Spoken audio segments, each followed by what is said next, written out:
Good day, everyone. I am Adedoyin Oguntade, and good day, everyone. I am Adedoyin Oguntade, and this is the Free Success Project brought to you by CMRC. And today I'm going to be explaining the text that we have in literature, the text under literature. And the text for literature in English for UTME this year are actually different in the sense that the texts are very much new. For last year's UTME, the texts that were used were texts that have been used from 2026 to 2021 down to 2025. But from this year up to 2030, the new set of texts are going to be used. So majorly, I'm going to be explaining the drama text, the African drama, the non-African drama. I'm going to be explaining the non-African prose. I'm going to be explaining the poetry, both the African and the non-African. So I'll just get to it immediately. So I'm going to get started with the first one, the first African drama, which is Marriage of Anasewa by Efua Sutherland. So what you need to bear in mind is that, firstly, this text is a Ghanaian text and was written by Efua Sutherland. And majorly, to put the subject matter into words, you have the idea of how Marriage of Anasewa talks about the commercialization of the marriage institution in post-colonial Ghana, where you have situations where individuals try to monetize the institution of marriage, use marriage for their own benefit and to achieve their own wealth. Also, there is this idea of Anansesem, which is a folklore narrative that exists within the text. And within the concept of the folklore Anansesem, there is a spider known as Ananse, which is also referred to as a trickster spider. Now, this trickster spider gets to do a whole lot of things just to trick individuals and achieve its own personal goals. But within this text, you have an embodiment of the trickster spider in a character that we get to know as George Kweku Ananse. Because in Marriage of Anasewa, George Kweku Ananse tricks a lot of individuals just to achieve what he personally wants. Another thing you need to bear in mind is that this play is a comedy, and it makes use of very satirical elements to just prove its point. And of all of these things, you would then find out that eventually, although Ananse achieved what he wanted, but the playwright still sent a message to the readers, a message of how the commercialization of marriage has actually reduced things to a level where they have now become very superficial. So in Marriage of Anasewa, you find out that Anansewa, who happens to be the daughter of Ananse, is the object of Ananse's trickery, in the sense that Ananse takes Anasewa's pictures and then he looks for rich individuals around Ghana and then decides to send Anansewa's pictures to these persons. And the main reason he did that was to be able to get money off this individual, get money, get goods, properties and other things, with the promise that his daughter was, he promised that each of this individual, existing independently of the other, was going to marry the daughter. So eventually the play tells us that there were 4 suitors. We have Chief Sakpase, we have Chief Wish Chief, we have Chief of the Mines, and we have Chief Tobeklu 4. Chief Sakpase, Chief Wish Chief, Chief of the Mines, and Chief Tobeklu. So all of these 4 chiefs actually assumed that they were the individuals that were going to get married to Anansewa, and they kept sending a lot of things. They were sending money, sending numerous things, just to be able to prove that they were interested in getting married to Anansewa. Also, you need to bear in mind that the concept of tradition is not abolished in this text.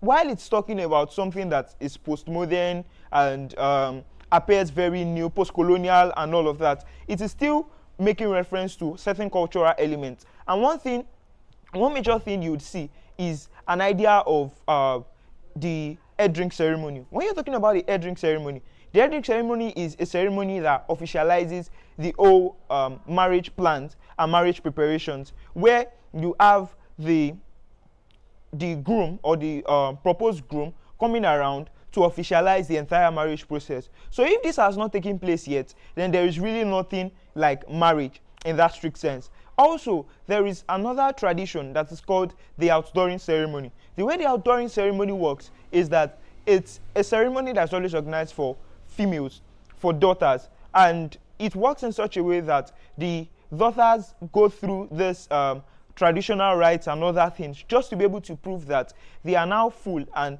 ready to be married off to individuals. And Anasewa should have had an outdooring ceremony at the age of 15, but then the outdooring ceremony was coming 5 years later, majorly due to the pressure that Ananse was placed under, bearing the fact that he had reached out to a lot of suitors. And all of these 4 suitors, at a certain point in time, they started sending in their requests, stating that they were going to come in about few weeks. Some stated 2 weeks and other things. They were going to come ask for Anasewa's hand in marriage, meaning they were going to come for the head drink ceremony. And the fact that all of these messages came at the same time made Ananse very uneasy. And eventually, he had to set up a scheme with his daughter, because eventually his daughter found out what he was doing. But then she was already becoming fond of a certain chief, and that's Chief Wish Chief. So he set up a scheme with his daughter, and the way the scheme was to work is that the daughter was going to play dead. She was going to act as though she had died already, and then the news will be sent out to numerous individuals. And while this news is being sent out to numerous individuals, they expect it to get to the chiefs, and the chiefs would find out what has happened, and then they'll come around, and through that, Ananse would be able to find out who truly loves his daughter. So all of these chiefs came in. Chief Tobeklu came in, stating that he just wanted to marry Ananse in order to spite his own wife, because he is angry with his wife. So Ananse cancelled that out and was grateful that he didn't allow his daughter to marry Chief Tobeklu. Chief of the Mines came around, said something quite similar about how he wanted to do a lot of things, and Ananse was still not satisfied. Same thing with Chief Sakwase. But eventually, Chief Wish Chief sent his messengers. And when the messengers of Chief Wish Chief came around, they stated that Chief Wish Chief is ready to bear the entire cost of the burial, and is also willing to pay for Anasewa's bride price, though Anasewa is dead already. And with all of these actions, Ananse got this kind of urge that Chief Wish Chief is actually the right person to marry his daughter. And afterwards, he organizes a sort of scheme where he goes to the supposed dead body and then tells her that she should rise. She should rise. Eventually, Anasewa wakes up, and when she wakes up, he tells others, or Anasewa tells others, that she could hear while she was quite dead, or while she was dead in quotes, the voice of Chief Wish Chief calling her to come back alive. And eventually, the play ends on all of these notes. But beyond the plot summary of the text, you actually need to pay attention to how Efua Sutherland in this text tried to satirize and mock the kind of marriage institution that existed in post-colonial Ghana. So while you pay attention to all of these things, it's also good for you to pay attention to some other key elements, like the way Ananse was able to move from being a pauper to being a rich individual, how his status changed, and what that meant for the play in itself. And also note that this play functions as a sort of total theater, where, for example, certain properties or certain things that are in a play that are not meant to be active on the stage are active on the stage. Because if you read the text itself, you find out that a certain individual called the property man is there on stage. For example, in Act 1, when Ananse needed typewriter, the property man brought the typewriter to him and handed it to him. Usually, you don't get to find these things in place. The property man is always backstage. You don't find him on stage. But in this play, the property man is seated on stage. Also, we have a series of narrators who are on stage, and at certain times, the play pauses, goes away from Ananse's point of view and goes to that of the narrators, who comment on issues, get to talk about how despicable Ananse's acts are. So all of these things are very key elements that you need to pay attention to for Marriage of Anasewa by Efua Sutherland. So I'll move on to the next text, which is William Shakespeare's Antony and Cleopatra. Now, to approach Antony and Cleopatra, there are actually diverse means, but I would like to just take my own analysis from two planes, and that's the plane of history and then the plane of tragedy. Firstly, looking at it from the plane of history, you get to explore how the actions, the activities that happen in Antony and Cleopatra by Shakespeare were actions that actually took place in history. They were real life events that happened during the course of history. That's the first thing you have to examine. And this happened at a time when Rome was moving from being a republic to an empire. And there were a lot of things going on at the time. If you are very much accustomed to the works of William Shakespeare, you realize that at a point in time, Shakespeare wrote Julius Caesar before writing Antony and Cleopatra. And in Julius Caesar, there were a lot of issues about how Caesar, there were rumors about how Caesar wanted Minate and other things. Eventually, when Caesar was assassinated, when he was killed, Rome now had a new style of leadership. And that new style of leadership was a triumvirate kind of leadership, where there were 3 different leaders ruling different districts. So in this play, you find out that the 3 leaders, we have Mark Antony, we have Octavius Caesar, who is like the next in line to Julius, and a relative of Julius Caesar, and then we have Lepidus. Now, of all of these 3 leaders, just bear in mind that Lepidus is the weak link, is the weakest of these 3 individuals. So that's on the plane of history. And on the plane of tragedy, we get to expound on how interpersonal relationship, like the one that suffices between Antony and the Queen of Egypt, that's Cleopatra, eventually leads to tragic circumstances where, at the end of the day, Antony kills himself and Cleopatra also kills herself. So in this text, if you're familiar with Shakespeare, you would know that Shakespeare was born in 1564, died in 1616, and he wrote during the Renaissance period. And when we're talking about the Renaissance period of rebirth of the classical, so there is a certain ideal from the classical period that was embraced in the Renaissance period, and that's the concept of the 5-act structure. When we're talking about the 5-act structure, we're talking about how a standard play should have 5 acts. And if you read through all of Shakespeare's plays, you find out that they maintain the 5-act structure. Although the scenes might differ. You might have some acts that have 9 scenes, some acts with 3 scenes, some with even 2 scenes. But there is always a standard structure, and that's the 5-act structure. So in Antony and Cleopatra, you find out that at the first part of the work, Antony is in Egypt instead of being in Rome with Cleopatra. So instead of being in Rome with, discharging his affairs, he is in Egypt with Cleopatra, leaving all of his affairs in Rome. Now, while with Cleopatra, a messenger comes around and then tells him that his wife and his niece waged war against Octavius, and eventually was told that his wife died. His wife's name is Fulvia. And when he hears this news, he now wishes that his wife was still alive at that point. And some of his men, there's this very close friend of his who comes up throughout the text, goes by the name Enobarbus. Enobarbus is a friend to Antony and is also a soldier in the army. From the beginning of the text, you get to realize that Enobarbus is complaining about how Antony is neglecting his activities and then focusing on things he's not meant to focus on. So eventually, Antony goes back to Rome. And when he gets back to Rome, he meets with Octavius Lepidus. Octavius is very angry with Antony, stating that Antony has left his duties to just focus on love and something very fleeting.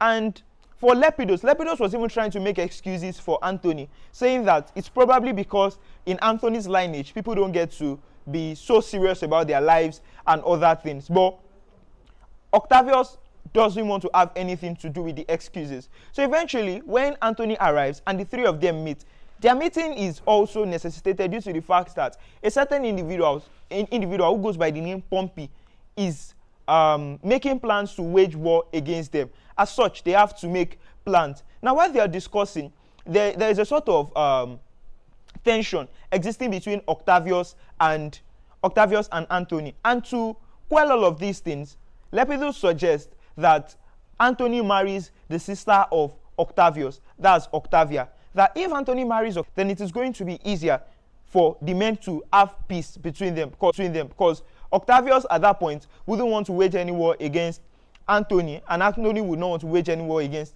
Octavius, majorly because there is a marriage. He would not want to wage any war against Octavius, majorly because there is a marriage tie between them. This was done, but at that point, Enobarbus knew at that instance that Antony was not be faithful to Octavia, and he was still going to go back to Cleopatra. And after some things happened, after Antony left Rome and Antony says he's going to fight Octavius. And in this war, Cleopatra offers 50.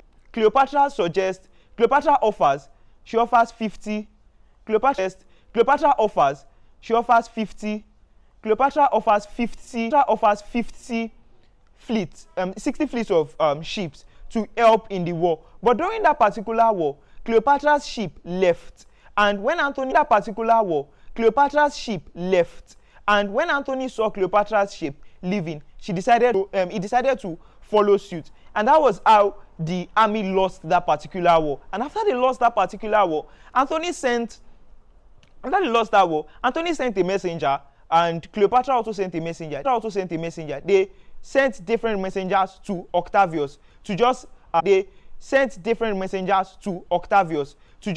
tell Octavius he is going to win the war and then rule over things. He should pity them on certain levels. So the messenger of Cleopatra can allow, or if Cleopatra can be involved in the process of expunging Antony from Egypt, or pushing him out, or even killing him, she is going to be freed. And Antony's messenger was told that there is nothing that can be done for him, that his request is not granted, because Antony's request is to stay happened, and the information was given back to Antony. Antony got angry, and then he decided that he's going to have a one-on-one combat with Octavius. Now, after all of these times, different things Octavius. Now, after all of these times, different things were planned. There was a particular war against Octavius that Antony won. And after that, he decided to still make one mistake that he made earlier. That was going with Cleopatra's plan that they should fight at sea, where she was going to provide her army again. Now this happened. Then he eventually got to a point where Enobarbus decides to leave Antony, because while they were losing all of these wars, different people were leaving Antony's camp, and they were deflecting to Octavius's camp. While all of this was happening, there was a particular war that was to be waged. At this point, Enobarbus had left Antony because he knew that his boss, Antony, was far gone and could not be salvaged anymore. So he left Antony and defected to Octavius's camp. And while he did this, when they were waging a war against Antony's camp, Octavius stated that he is going to place Antony's men at the forefront of the war, so that they will be the first set of individuals to be killed. Meaning, he's going to pitch people who used to be fighting mates against themselves. And when Enobarbus heard this, Enobarbus felt like he had betrayed